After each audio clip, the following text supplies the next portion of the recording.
Welcome to today's Just Now.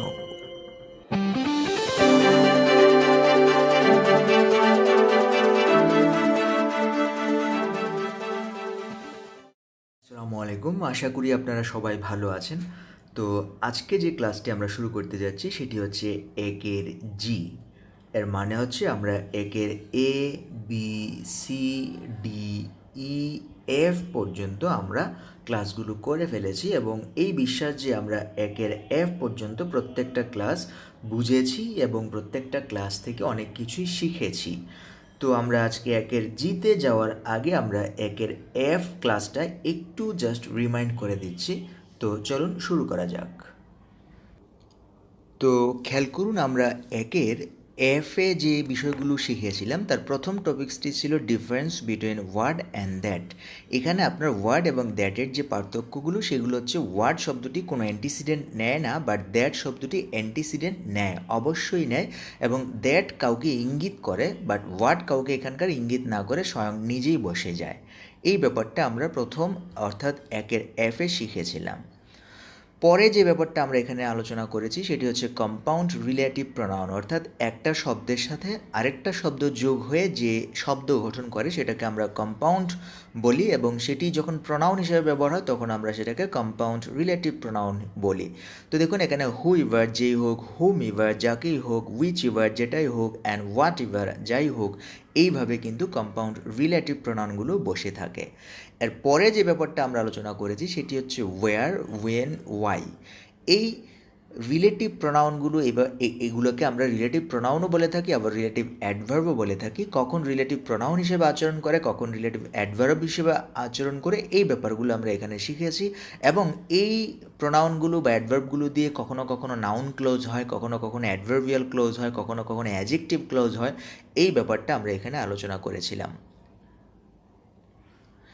এরপর আমরা এগুলোর বিশদ ব্যবহার নিয়ে আলোচনা করেছিলাম। অ্যান্ড নেক্সট হচ্ছে আপনার রিলেটিভ অ্যাডজেক্টিভস নিয়ে আমরা কথা বলেছিলাম, যে রিলেটিভ অ্যাডজেক্টিভগুলো আসলে কি, যে whose, word, whichever, whatever, এগুলোর পর যখন কোনো নাউন থাকে তখন আমরা এগুলোকে রিলেটিভ অ্যাডজেক্টিভ বলি, কারণ এগুলো আপনার পরবর্তী নাউনকে দোষ গুণ অবস্থা বা এই বিষয়গুলোকে মডিফাই করে, যে কারণে আমরা এগুলোকে রিলেটিভ অ্যাডজেক্টিভ বলেছিলাম।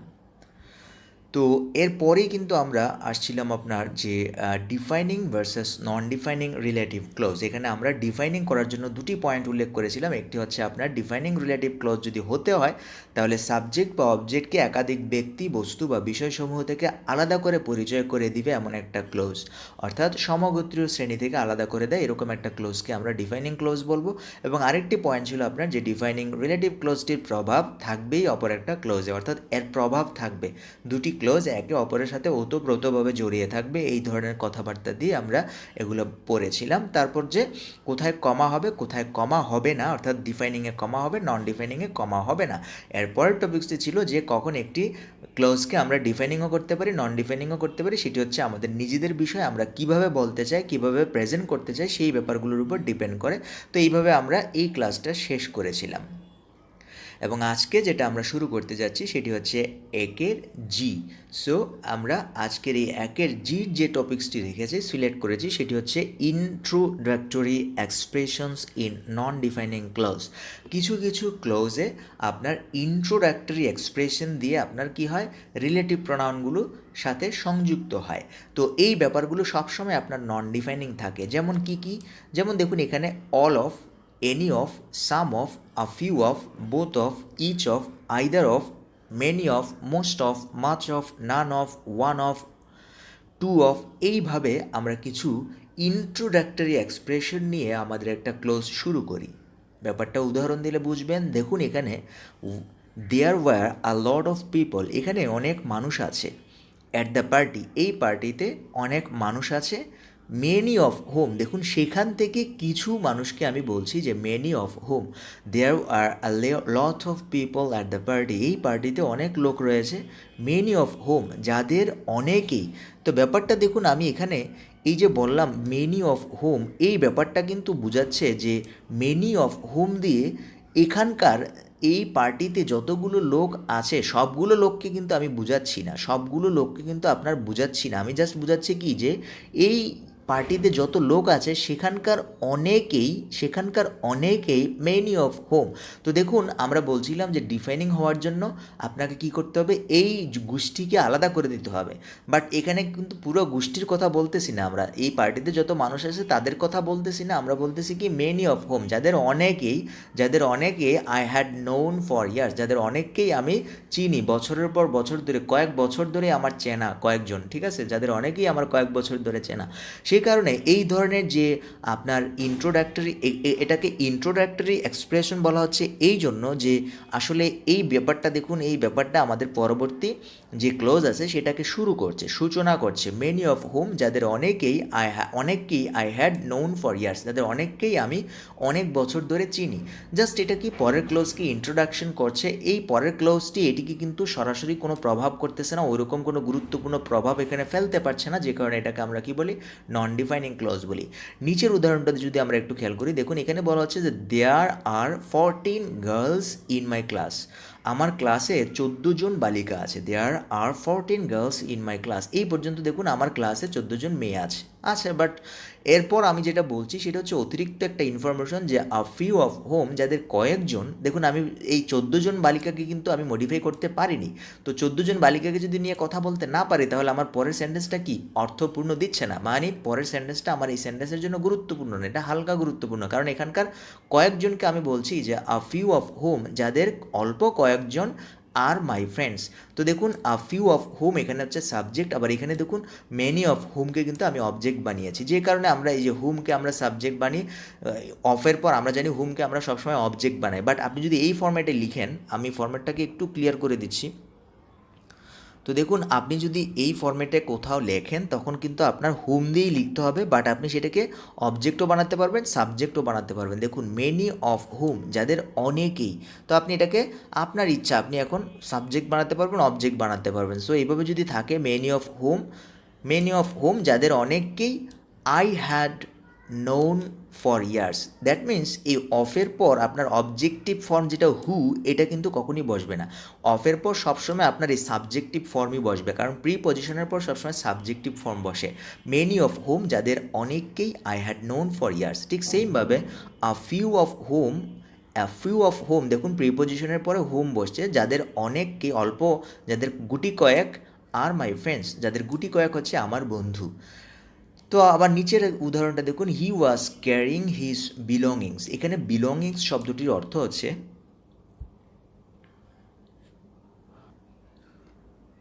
এখানে বিলঙ্গিংয়ের অর্থ কিন্তু দাঁড়াচ্ছে যে জিনিসপত্র। বিলঙ্গিংস মানে হচ্ছে আপনার সাথে যেগুলো থাকে সব সময়, যেমন আপনার আসবাবপত্র, খাট, তারপর আপনার ওই যে খাবার দাবার জন্য যে বাটি, জিনিসপত্র, ঠিক আছে, এগুলোকে আমরা বলি বিলঙ্গিংস। তো এই ব্যাপারটা এখানে বলা হচ্ছে যে হি ওয়াজ ক্যারিং হিজ বিলঙ্গিংস, সে তার জিনিসপত্র ক্যারি করছিল, এক জায়গা থেকে আরেক জায়গায় নিয়ে যাচ্ছিল। এই জিনিসপত্রকে আমরা ইঙ্গিত করে বলছি যে many of home, many of which, যেহেতু জিনিসপত্রকে বলছি সে কারণে কিন্তু উইচ ব্যবহার করেছে। আর এখানে দেখুন গার্লস ছিল, পিপল ছিল, যে কারণে আমরা হোম ব্যবহার করেছি। সো এটি হচ্ছে যে হি ওয়াজ ক্যারিং হিজ বিলঙ্গিংস, তার জিনিসপত্র সে বহন করছিল। জিনিসপত্রের ক্ষেত্রে আমরা বলছি কি মেনি অফ উইচ, যাদের অনেক কিছুই ওয়ার ব্রোকেন, ভেঙে গিয়েছিল বা ভাঙা ছিল। He had thousands of books, তার কি ছিল, হাজার হাজার বই ছিল। মোস্ট অফ হুইচ, যাদের অধিকাংশই, মোস্ট অফ হুইচ যেহেতু বই সে কারণে আমরা উইচ বসিয়েছি, most of which he had read, যার সব কিছুই, বেশিরভাগই সে কী করেছিল, পড়েছিল। He picked up a handful of stones, handful অর্থ এক মুঠো পাথর আর কি। So he picked up a handful stones, এক মুঠো পাথর সে পিক করেছে, মাটি থেকে তুলেছে। ওয়ান অফ হুইচ, যার একটি, ওয়াজ শার্প, যার একটি ছিল কি, খুব ধারালো। ওয়ান অফ হুইচ, যার একটি ছিল কি, খুব ধারালো। তাহলে আমরা বুঝতে পারলাম যে বস্তু হলে, বিষয় হলে, সেখানে আমরা অবজেক্টিভ ফর্ম উইচ বসাই। এই উইচ কিন্তু অবজেক্টিভ ফর্ম, সাবজেক্টিভ ফর্ম দুটি।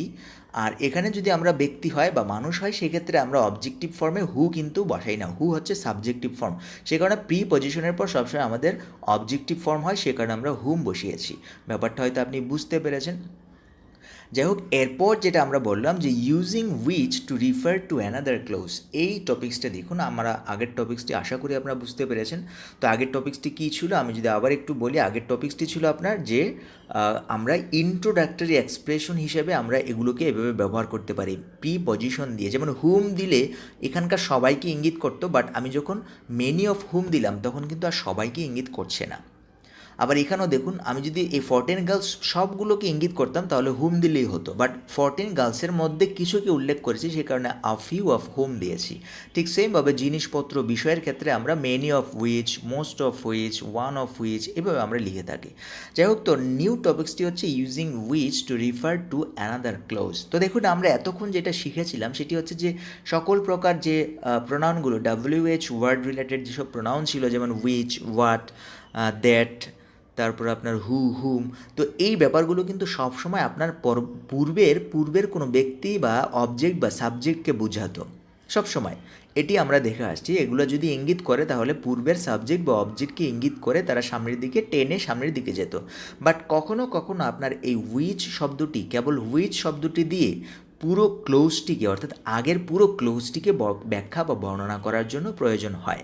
ব্যাপারটা যদি উদাহরণ দেই তাহলে আপনি ব্যাপারটা বুঝবেন। তো আপনার যদি এরকম লিখতে ইচ্ছে হয় যে কোনো একটা ঘটনাকে আপনি পুরো ঘটনাকেই ব্যাখ্যা করতে চান, তখন আপনি উইচ দিয়ে বলবেন যে উইচ ইজ কোয়াইট সারপ্রাইজ। ঠিক আছে, তো এই উইচ এখানে পুরো ব্যাপারটাকে বলতেছে। কিভাবে দেখুন, যে আমি যদি পড়ি যে Chris did really well in his exams. Chris কী করেছে? ক্রিস ডিড করেছে really well in his exams, তার পরীক্ষায় খুব ভালো করেছে, আসলেই খুব ভালো করেছে।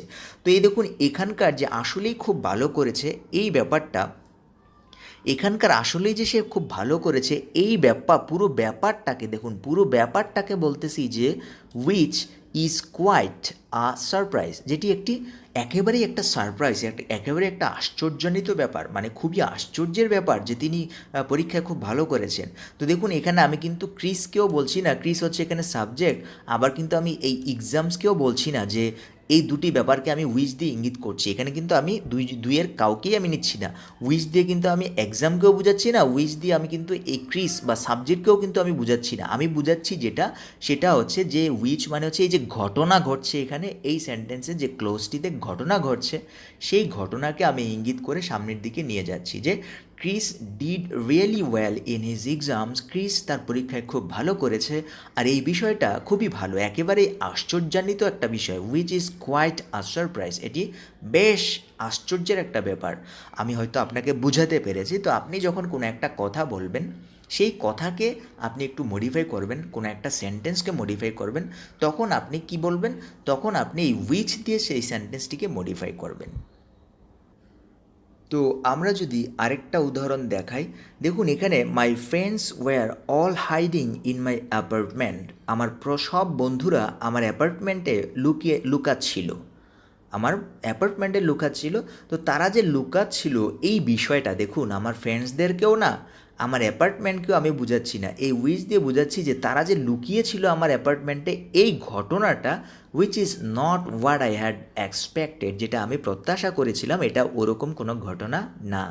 তো আমরা কিন্তু এরকম কথাবার্তা বলি যে তুমি মিয়া যে কাজটা করলা সেটা আমি প্রত্যাশা করিনি। তাহলে দেখুন, আমি এখানে কি বলছি যে তুমি মিয়া যে কাজটা করলা সেটা আমি প্রত্যাশা করিনি। তাহলে তার কাজ, পুরো ব্যাপারটাকে, পুরো সেন্টেন্সটাকে, তোমাকেও না তোমার কাজটাকেও না, তুমি যে কাজটা করেছো সেই ব্যাপারটাকে আমি ইঙ্গিত করে বলছি। তো এই ধরনের ব্যাপারকে আপনি উইচ দিয়ে তারপর বলবেন যে which is not expected by me, এটা আমার প্রত্যাশিত ছিল না।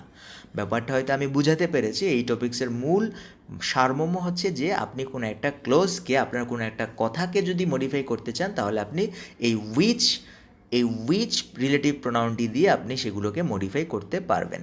যাই হোক, আমরা এখন নেক্সট টপিক্সে চলে যাই। নেক্সট টপিকটি দেখুন শুরু হয়েছে a note about whom and which, এই তিনটি রিলেটিভ প্রোনাউনকে। কেন এই তিনটি রিলেটিভ প্রোনাউনকে এনেছি? কারণ এই হুম অ্যান্ড হুইচ এই তিনটির পরিবর্তেই আপনি শুধু দ্যাট বসাতে পারেন। দেখুন, এতক্ষণ আমরা হু এর যে সম্পর্ক বা হু এর যে পরিচিতি আপনাদের কাছে তুলে ধরেছিলাম সেটি হচ্ছে হু সবসময় কোনো একটা অবজেক্ট বা সাবজেক্টকে পরবর্তী ক্লোজের সাবজেক্ট বানিয়ে দেয় এবং সেটা ব্যক্তি হতে হবে। পিপল হতে হবে, উচ্চ শ্রেণীর মানুষ হতে হবে, এবং সেটি কী করে সবসময় সাবজেক্টিভ ফর্মে বসে। আবার এখানে হুম যে বিষয়টি সেটি বলেছিলাম যে সেটি অবশ্যই ব্যক্তি হতে হবে, এবং ব্যক্তির কোন ফর্মে বসবে, এটি অবজেক্টিভ ফর্মে। অর্থাৎ আপনি যদি কোনো ব্যক্তিকে অবজেক্ট করতে চান তাহলে আপনি হুম ব্যবহার করবেন। আর এদিকে হু হচ্ছে কি, আপনি যদি কোনো ব্যক্তিকে সাবজেক্ট বানাতে চান তাহলে হু ব্যবহার করবেন। এই ধরনের বিষয়গুলোই কিন্তু আমরা এতক্ষণ পরে আসছি। আবার দেখুন হুইচের যে ব্যাপারটা আছে, এটি হচ্ছে যে যখন কোনো বিষয় বা বস্তু হবে, এখানে কিন্তু মানুষ না, যখন কোনো বিষয় বা বস্তু হবে তখন আপনি উইচ ব্যবহার করবেন। আর এই উইচের দুটি ব্যবহারই হয়। এই উইচ দিয়ে আপনি সাবজেক্টও বানাতে পারবেন, আবার অবজেক্টও বানাতে পারবেন, দুটি এক্ষেত্রে আপনার সত্য। তো এই ব্যাপারটাই কিন্তু আমরা এতক্ষণ ক্লাসগুলোতে শিখে আসছি, হুম অ্যান্ড হুইচের ব্যবহার। বাট এখন আমরা একটু স্পোকেন ইংলিশ বা মডার্ন ইংলিশের দিকে যাব। তো আমরা তো ট্র্যাডিশনাল ইংলিশ ফলো করি, বাট যখন আপনি স্পোকেন ইংলিশ কথা বলবেন বা মডার্ন ইংলিশে যাবেন, কেননা এখন ম্যাক্সিমাম মানুষই মডার্ন ইংলিশ ব্যবহার করে, সো এই ব্যাপারটা আপনার জেনে রাখা উচিত যে এই তিনটির পরিবর্তেই আপনি দ্যাট বসাতে পারবেন। হুয়ের জায়গায়ও দ্যাট বসাতে পারবেন, হুমের জায়গায়ও বসাতে পারবেন, উইচের জায়গায়ও বসাতে পারবেন। তবে একটি শর্ত আছে, সেটি হচ্ছে কি আপনার সেই ক্লজটি অবশ্যই ডিফাইনিং ক্লজ হতে হবে। যদি ডিফাইনিং ক্লজ হয় তবেই কেবল এই তিনজনের পরিবর্তে আপনি দ্যাট শব্দটি বসাতে পারবেন। যদি ডিফাইনিং না হয়, অর্থাৎ নন ডিফাইনিং ক্লজ হয়, তাহলে আপনি কখনোই কিন্তু দ্যাট ব্যবহার করতে পারবেন না। সেটা ব্যাপারটা আমি বুঝাতে পেরেছি কিনা, সেটা যদি নন ডিফাইনিং হয় তাহলে আপনি কখনোই ব্যবহার করতে পারবেন না। কেবল ডিফাইনিং হলে আপনি যে কোনো একটির জায়গায়, যে কোনোটির জায়গায় আপনি এই দ্যাট শব্দটিকে বসাতে পারবেন। যাই হোক, আমরা যদি একটা উদাহরণ দেখি ব্যাপারটা ক্লিয়ার হয়ে যাবে। দেখুন আমি বললাম এখানে দি ক্যাট, তারপর দেখুন আমি কমা দিয়ে দিয়েছি, যে দি ক্যাট, তারপর আমি কমা ইউজ করেছি, দ্যাট মিনস আমি একটা নন ডিফাইনিং ক্লজকে এখানে সূচনা করতে যাচ্ছি। Which is very nice, which is very nice মানে যে বিড়ালটি খুব সুন্দর। The cat which is very nice, যে বিড়ালটি খুব সুন্দর। টুক আ ন্যাপ, টুক আ ন্যাপ মানে হচ্ছে সে তন্দ্রা নিচ্ছে বা বিশ্রাম নিচ্ছে, সাময়িক বিশ্রামকে আমরা ন্যাপ বলি। তো টুক আ ন্যাপ। তো দেখুন এখানে আমি একটা নন ডিফাইনিং ক্লোজের আবিষ্কার করেছি বা এখানে বসিয়েছি, হুইচ ইজ ভেরি নাইস। তো এটি নন ডিফাইনিং, এই ক্ষেত্রে আপনি এই হুইচের পরিবর্তে কিন্তু সেন্টেন্সটাকে চেঞ্জ করে আপনি কখনোই এই হুইচের পরিবর্তে এখানে দ্যাট বসাতে পারবেন না, কেননা এই যে ক্লোজটা আমরা এখানে দেখিয়েছি এই ক্লোজটা কিন্তু আপনার নন ডিফাইনিং ক্লোজ। তো নন ডিফাইনিং হলে উইচের পরিবর্তে আপনি দ্যাট বসাতে পারবেন না। কখন বসাতে পারবেন? যখন সেটা ডিফাইনিং হবে। যখন ডিফাইনিং হবে তখনই আপনি কেবল দ্যাট শব্দটি দিয়ে রিপ্লেস করতে পারবেন। যাই হোক, এখন আপনাদের যদি প্রশ্ন হয়ে থাকে যে স্যার এটা কীভাবে ডিফাইনিং হলো, সেই ব্যাপারটা যে এটা কীভাবে নন ডিফাইনিং হলো, sorry, which is very nice, এই ব্যাপারটা কীভাবে নন ডিফাইনিং হলো, কারণ আপনাদের অনেক সময় সূত্র দিলেও আপনাদের খটকা লেগে যায়। আমি একটু ব্যাখ্যা করে দিচ্ছি। দ্য ক্যাট, বিড়ালটি, টুক আ ন্যাপ, এখন বিড়ালটির কী দরকার, মানে একটা বিশ্রাম নিচ্ছে। টুক আ ন্যাপ মানে সে বিড়ালটি বিশ্রাম নিয়েছিল বা ঘুমিয়েছিল।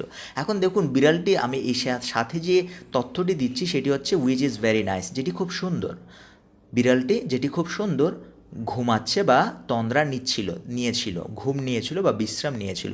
এখন দেখুন একটা বিড়াল বিশ্রাম নিবে বা বিশ্রাম নিয়েছিল, এর পিছনে কি সে বিড়ালটি সুন্দর তার কোনো ভূমিকা আছে, তার কোনো প্রভাব আছে? আমি বলেছিলাম যে একটি সেন্টেন্স আরেকটা সেন্টেন্সকে প্রভাবিত করবে। দেখুন এখানে কোনো প্রভাব নেই। আপনি একটা বিড়াল স্বাভাবিক একটা তন্দ্রা নিতে পারে, বিশ্রাম নিতে পারে, এটার সাথে তার সৌন্দর্যের কোনো ব্যাপার না। এটা হচ্ছে আপনি অতিরিক্ত একটা তথ্য দিচ্ছেন যে বিড়ালটা সুন্দর, ঠিক আছে? এইভাবে আপনি কোনো অতিরিক্ত তথ্য দিচ্ছেন। আরেকটা ফরম্যাট বলেছিলাম, সেটি হচ্ছে যে আলাদা করে দেয়, পুরো একটা সমগোত্রীয় শ্রেণী থেকে আলাদা করে দেয়। সেই ক্ষেত্রে হয়তো আপনি ভাবতে পারেন যে স্যার হ্যাঁ, এখানে তো হয়তো অনেকগুলো বিড়াল আছে, সেই বিড়ালগুলোর মধ্যে উইচ ইজ ভেরি নাইস বললে আমার একটা আলাদা পয়েন্ট বুঝায়, ঠিক আছে? তো সেক্ষেত্রে আমি কিন্তু এটা ডিফাইনিং করতে পারি। কিন্তু ওই যে দ্বিতীয় ক্ষেত্রে কিন্তু আপনি আর এটাকে পাচ্ছেন না, মিলাতে পারছেন না, এটা ডিফাইনিং করবেন, কারণ এই সেন্টেন্সটি পরের এই ক্লোজটি আগের ক্লোজটির সাথে কোনোভাবেই ওতপ্রোতভাবে জড়িত না বা প্রভাবিত করে এরকম গুরুত্বপূর্ণ না। তো আপনাকে এই দুটি পয়েন্ট দিয়ে কিন্তু বিবেচনা করতে হবে। আর আপনি যখন বুঝে যাবেন যে এটা হচ্ছে কি নন ডিফাইনিং ক্লজ, তখন আপনাকে মনে করতে হবে যে এখানে ক্যাট হচ্ছে একটি, যাকে আলাদা করার কোনো প্রয়োজন নেই। আশা করি আপনি ব্যাপারটা বুঝতে পেরেছেন। যাই হোক, আমরা যদি একটু পরে অর্থাৎ নেক্সট এক্সাম্পলে যাই, ব্যাপারটা আরও ক্লিয়ার হবে। তো দেখুন আমরা নেক্সট এক্সাম্পলটা এভাবে রেখেছি, ঠিক, যে the cat which is very old, needs to C the VAT today. এখানে এই ভ্যাট শব্দটির অর্থ হচ্ছে, আপনারা অনেকে হয়তো জানেন না, আমরা একটু ডিকশনারি থেকে দেখিয়ে দিচ্ছি। ভ্যাট শব্দের অর্থ হচ্ছে পশু চিকিৎসক বা পশু চিকিৎসক বা পশু ডাক্তার আছে না, তাদেরকে আমরা ভ্যাট বলি, ঠিক আছে? তো দেখুন এখানে প্রথম যে সেন্টেন্সটি আমাদের শুরু হয়েছে, সেন্টেন্সটি শুরু হয়েছে এইভাবে, ঠিক যে বলতেছি যে দ্য কেট, তারপর দেখুন কোনো কমা দেয়নি, আমি যে ক্লোজটি এখানে এনেছি সেটি হচ্ছে উইচ ইজ ভেরি ওল্ড, যেটি খুব বৃদ্ধ, যেটি খুব বয়স্ক, সেটির needs to C the VAT today, আজকে তার ডাক্তার দেখানো দরকার, ঠিক আছে? তাহলে দেখুন এই কথাটা এখানে, তার ডাক্তার দেখানো দরকার, এবং এই যে সে বৃদ্ধ, মানে আমরা যখন কেউ বয়স্ক হয় তারই কিন্তু ডাক্তার দেখানোর প্রয়োজন হয়। তাহলে দেখুন যে এই ক্লোজটির ভিতরে প্রভাব আছে যে কেউ বৃদ্ধ, তাহলে তার ডাক্তার দেখানোর প্রয়োজন পড়তে পারে, এটা স্বাভাবিক।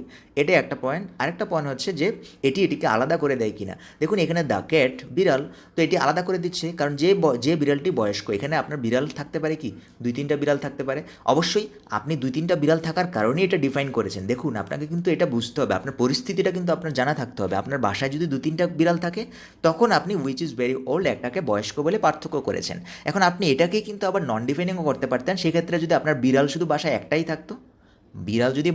থাকতো, তখন কিন্তু আপনি এটা নন ডিফাইনিং করতেন, কারণ বিড়াল একটা, সেক্ষেত্রে আপনার বিড়ালটা কি বয়স্ক কিনা সেটা আপনার দরকার নাই। তো বয়স্ক বলে বিড়ালটিকে আলাদা করার তো কোনো দরকার ছিল না।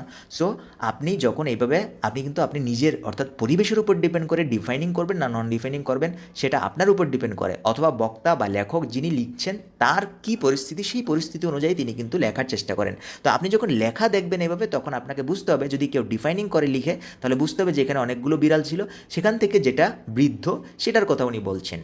যেহেতু ডিফাইনিং করে দিয়েছে, ডিফাইনিং যদি থাকে তখন আপনাকে এই সেন্স নিতে হবে।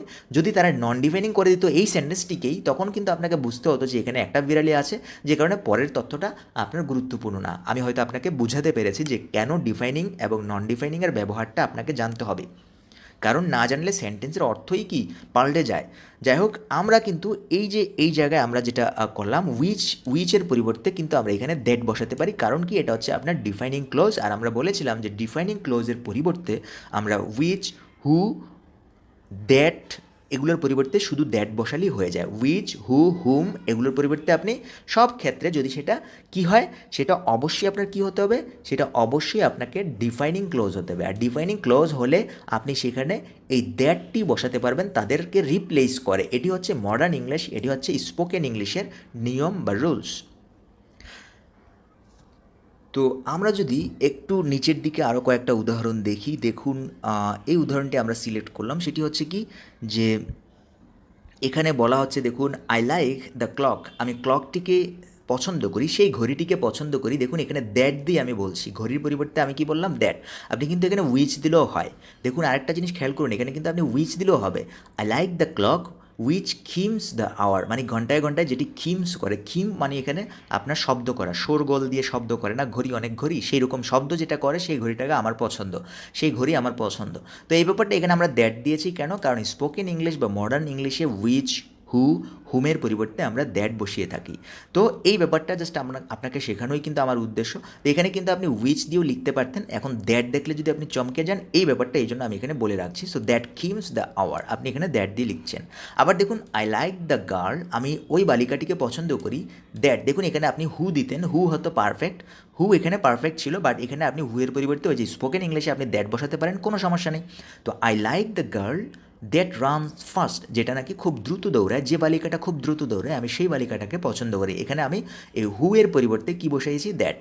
আবার দেখুন একটা কথা আমি এখানে বলে রাখছি, সেটি হচ্ছে যে হু রাখাটাই সবচেয়ে ভালো, এটা আমি বলেছি আপনাকে। তো আপনি হু রেখেই বাংলাদেশের ট্র্যাডিশনাল গ্রামার ফলো করে, এবং সেখানে হুই হচ্ছে মানানসই, কিন্তু আপনি স্পোকেন ইংলিশে এই ব্যাপারটা করতে পারেন। হু, হুইচ, হুমের পরিবর্তে যখন ডিফাইনিং ক্লোজ হবে তখন আপনি দ্যাট বসাতে পারেন। যাই হোক, আমরা যদি একটু নিচের দিকের উদাহরণগুলো দেখি, দেখুন এখানে আমরা যে উদাহরণটি শুরু করেছি সেটি হচ্ছে যে দ্য উইমেন।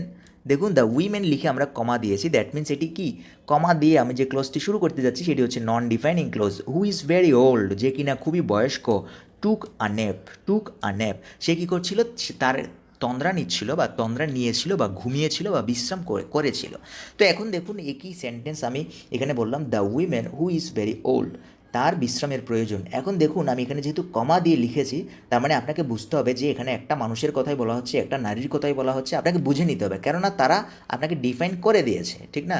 তারা যেহেতু ডিফাইন করে দিয়েছে, তাহলে তারা কি বোঝাতে চেয়েছে? তারা বোঝাতে চেয়েছে যে তাদের এখানে একটা নারী আছে, একটা মহিলা আছে, দ্য উইমেন, ওই যে মহিলাটি আপনি দেখতে পাচ্ছেন, হ্যাঁ, সেটি ঘুমাচ্ছিল বা তন্দ্রা নিয়েছিল, সে ঘুমাচ্ছিল বা তন্দ্রা নিয়েছিল। তারপর বললেন কি, সে হু ইজ ভেরি ওল্ড, সে বয়স্ক, সে ছিল কি বয়স্ক, এটি হচ্ছে তার জন্য অতিরিক্ত অতিরিক্ত একটা তথ্য। তবে এটি গুরুত্বপূর্ণ তথ্য হয়ে যেত কখন, যখন দেখতে পাইতেন যে আপনার ওই জায়গায় দুই তিনজন নারী বসে আছে, দুই তিনজন নারী বসে আছে, যার মধ্যে একটা মাঝারি বয়স্ক, একটা কম বয়স্ক, আর একটা হচ্ছে সবচেয়ে বেশি বয়স্ক। তখন কিন্তু আপনার এই সেন্টেন্সটা ডিফাইনিং হয়ে যেত, ঠিক না? তখন পরিস্থিতির ক্ষেত্রে ডিফাইনিং হয়ে যেত।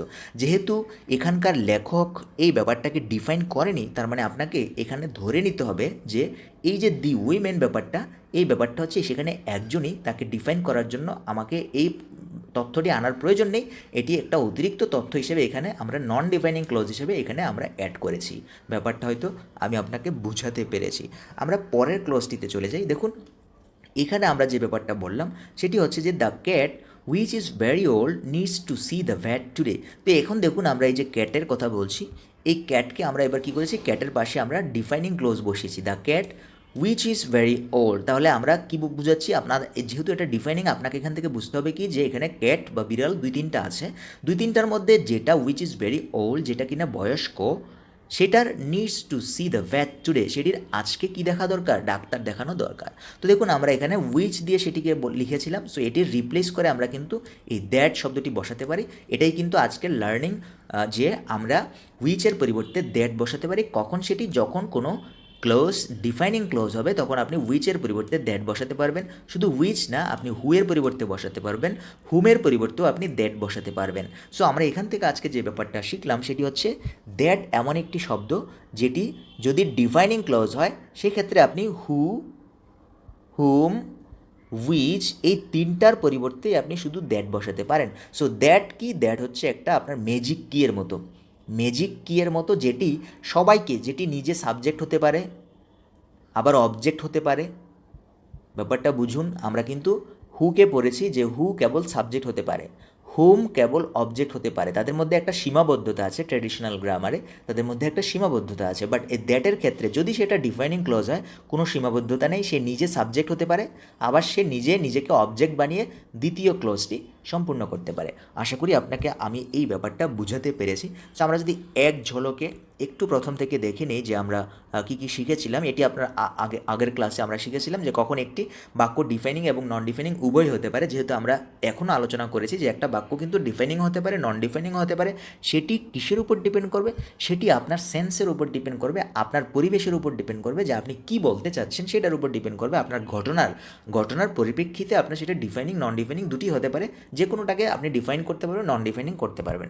যাই হোক, এখানে আমরা আলোচনা করেছিলাম এবং এরপরেই আমরা ছিলাম যে ইন্ট্রোডাক্টরি এক্সপ্রেশন দিয়ে। ইন্ট্রোডাক্টরি এক্সপ্রেশনগুলো হচ্ছে কি, যখন নাকি আমরা কোনো একটা বিষয়কে, যখন আমরা হুম ব্যবহার করি তখন আমরা এখানকার সবাইকে বোঝাই, বাট আমি যদি মেনি অফ হুম প্রিপজিশন দিয়ে লিখি তখন আমরা বলি many of hmm, many of hmm, a few of hmm, many of which, most of which, one of which, এইভাবে আমাদের ক্লোজগুলো শুরু করি, দ্বিতীয় ক্লোজগুলো শুরু করি কমা দিয়ে।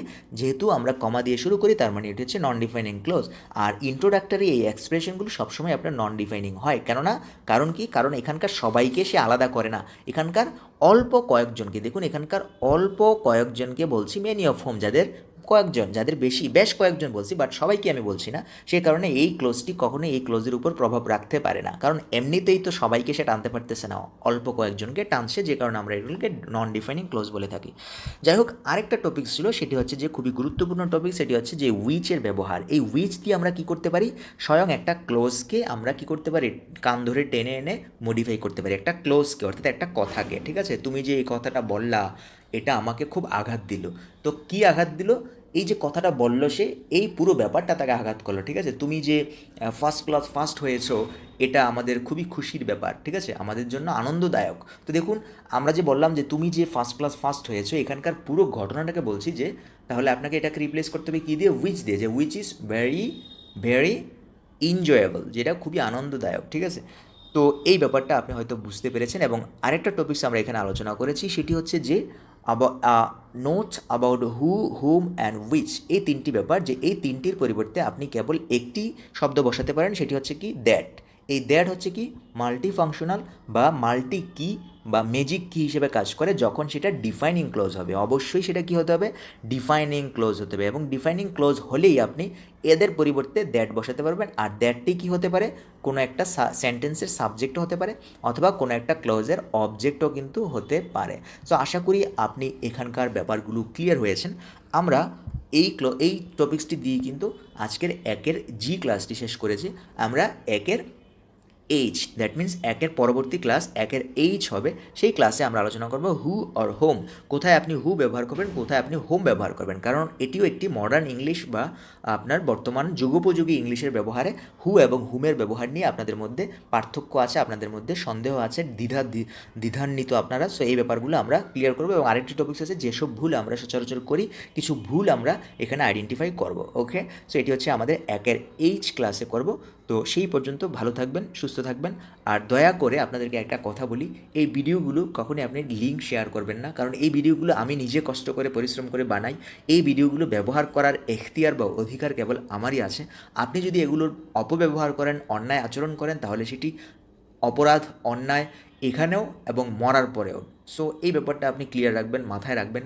আপনারা সবাই শিক্ষিত মানুষ, শিখতে আসছেন, আমিও শেখাতে চাই।